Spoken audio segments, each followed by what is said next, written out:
Hello guys, आज हम बनाएंगे मीठा ब्रेड पाव। इसे बनाना बहुत ही आसान है। ये बहुत ही सॉफ्ट और बहुत ही स्पॉन्जी बनते हैं। देखिए कितने सॉफ्ट और स्पॉन्जी। आइए स्टार्ट करते हैं। इसके लिए आप सबसे पहले एक बाउल में गर्म दूध लें, उसमें डालें 1 चम्मच चीनी और इसे अच्छे से मिक्स करें। दूध में चीनी अच्छे से मिक्स हो जाए और दूध भी थोड़ा ठंडा हो जाए।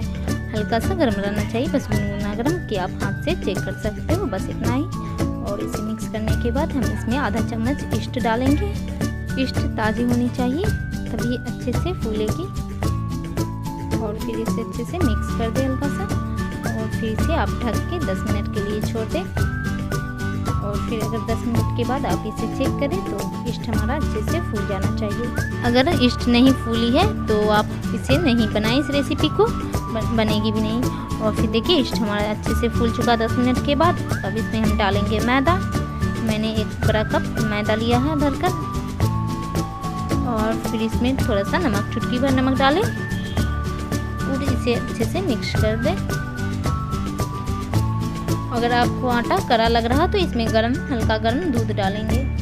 और इसमें मैं आधा कप शुगर पाउडर डाल रही हूँ। अब चीनी को पीसकर उसका पाउडर बना लें। और फिर इसमें थोड़ा सा, अगर आपको आटा टाइट लग रहा तो गर्म दूध, हल्का गुनगुना गर्म दूध होना चाहिए, उसको डालेंगे और इसे अच्छे से मिक्स करेंगे। देखिए ये हमारा आटा ठीक है, इसे गीला ही रहना चाहिए आटा को। वैसे हमें एक बड़े से बर्तन में निकाल लेती हूँ ताकि इसको अच्छे से सानने में हो। और इसे इसी तरह हमें गूंदना है आटे को। आप अच्छे से गूंदें, जितने अच्छे से गूंदेंगे आटे उतना अच्छा हमारा फूला हुआ पाव बनेगा। देखिए इसे अच्छे से आप गूंद लें। और थोड़ा सा रिफाइंड ऑयल या आप इसकी जगह घी भी ले सकते हो। और इसे अच्छे से मिक्स कर लें। 10 से 15 मिनट आपको लगेंगे आटे गूंदने में। और सारा आटा अच्छे से इकट्ठा हो जाना चाहिए इसी तरह। तो आप इसे हल्का सा रिफाइंड तेल हाथ पे लगाकर आप आटे को अलग कर सकते हो हाथ से। और साइड भी रिफाइंड तेल लगा दो, आटा अपने अलग हो जाएगा खुद। और देखिए बस इसी तरह एकदम आटा हमारा हल्का हो जाना चाहिए। आटा हमारा इसी टाइम फूलने लगेगा। और फिर इसे अच्छे से मिक्स कर दें। देखिए एकदम रबर के जैसा आटा हो गया हमारा। अगर आप अच्छे से आटा सानेंगे तो आपका पाव बहुत अच्छे से फूला फूला हुआ बनेगा। देखिए इसी तरह से आटा हमारा हो जाना चाहिए। बस अब इसे हम 1 घंटे के लिए रेस्ट करने के लिए छोड़ देते हैं। तब तक आटा भी हमारा फूल जाएगा। बाउल में रख देते हैं। हल्का सा ऊपर तेल लगा दो और इसे कपड़े से ढक कर रख देते हैं। और फिर हम अपना टिफ़िन तैयार कर लेते हैं। तो इसमें तेल लगा दें हल्का सा और एक पेपर, और चारों तरफ तेल लगा दो। और देखिए मिलते हैं 1 घंटे के बाद। आटा देखिए हमारा फूल के डबल हो चुका है। बस इसे हल्का सा मिक्स कर लेते हैं। और इसकी आप छोटी छोटी लोई बना लें। और एक लोई को इस तरह से फैला के इस पे आप चाहे तो नारियल पाउडर, मैंने नारियल पाउडर लिया, इसमें थोड़ा सा चीनी मिक्स करके, चीनी पाउडर मिक्स करके लिया। और उसमें थोड़ा सा चेरी डाल देते हैं, सूखा नारियल पाउडर। और इसको इस तरह से पैक कर लो। आपको इसे बनाना बहुत ही आसान है। ये बहुत ही टेस्टी लगते हैं खाने में, एकदम सॉफ्ट और अंदर से आपको नारियल मिलेगा। खाने में बहुत ही टेस्टी आएगा। इसे हल्का सा सूखा मैदा छिड़क लो, ज़्यादा आटा गिला दो और इसे इस तरह से पैक कर लो। आटा टाइट नहीं साने, आटा हमेशा गीला ही साने। और इसे टिफिन में रख देते हैं साइड में। इसी तरह आप सारे को बना लें। छोटे छोटे बॉल लेंगे और उसे इस तरह से हल्का सा फैलाकर इस पे नारियल पाउडर 1 चम्मच के करीब डालें। और फिर इसमें चेरी और इसे पैक कर लें।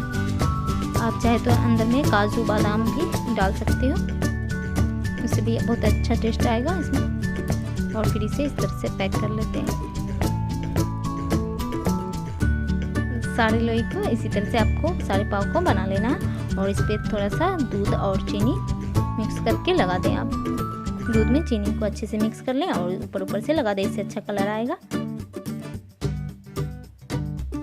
और फिर इसे 1 घंटे के लिए छोड़ दें, जब तक कि ये पाव ऊपर से अच्छे से नहीं फूले। और इस पे मैं थोड़ा सा तिल डालूंगी, वाइट वाला तिल लिया मैंने। और इस पे चेरी डालूंगी, आपको पसंद हो जो डालें। और फिर इसे फूलने के लिए रख दें जब तक कि ये टिफ़िन की हाइट के बराबर ना हो जाए। तो इसको फूलने में आपको करीब 1 घंटा लग जाएगा। तब तक आप इसे ढककर रख दें। इस तरह से मैं इसे सजा देती हूँ तिल और चेरी से। और करते हैं घंटे के बाद। देखिए कितना अच्छा फूला फूला पाव हमारा बना है। बस ये फूल गया और फिर इस पे थोड़ा सा दूध और चीनी जो मिक्स किए थे उसे लगा देते हैं। दूध और चीनी को मिक्स कर आप इस पे ज़रूर लगाएं, इससे बहुत अच्छा कलर आएगा पाव में। और इसको डालेंगे कुकर में। कुकर में नमक और स्टैंड डाल दो और इसकी सीटी और रबर निकाल दो और कुकर का ढक्कन लगाकर इसे लो आंच पे 10 से 15 मिनट हम पकने देंगे। 15 मिनट के बाद आप चेक कर लो, बस इसका कलर हल्का सा चेंज होने लगे तो गैस को बंद कर दें। देखिए पाव का कलर चेंज हो चुका है, ये बिल्कुल रेडी है। बस गैस को बंद करेंगे और इस पर हल्का सा घी लगा देते हैं और फिर घी लगाकर अब थोड़ा सा ढककर छोड़ दें इसे ठंडा होने के लिए। उसके बाद निकालते हैं, तब तक इसका कलर और डार्क हो जाएगा। बस इसका हल्का सा ऊपर कलर चेंज होने लगे तो ही गैस को आप बंद कर दो, वरना ये जल सकते हैं। और फिर इसे हल्का सा चाकू की मदद से इस तरह से इसे निकाल लें और इसका पेपर ऊपर से हटा दें। आपको हमारी वीडियो अच्छी लगी तो लाइक करें और हमारे चैनल को सब्सक्राइब करना ना भूलें। देखिए ये इसे हमने थोड़ा ज़्यादा पका लिया इसलिए लाल हो चुका, पर कोई बात नहीं, फिर भी सॉफ्ट बनेगा।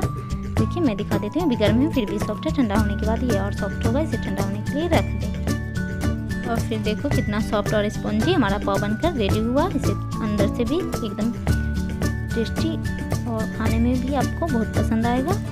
देखिए कितना सॉफ्ट कितना हल्का ये पाव है। और मैं तोड़ के भी दिखाती हूँ, अंदर में ये नारियल है, चेरी है, बहुत ही टेस्टी बनेगा। आप इसे बनाएं, ट्राई करें और हमारे साथ शेयर करें कैसा बना। चलिए मिलते हैं अगले वीडियो में, बाय।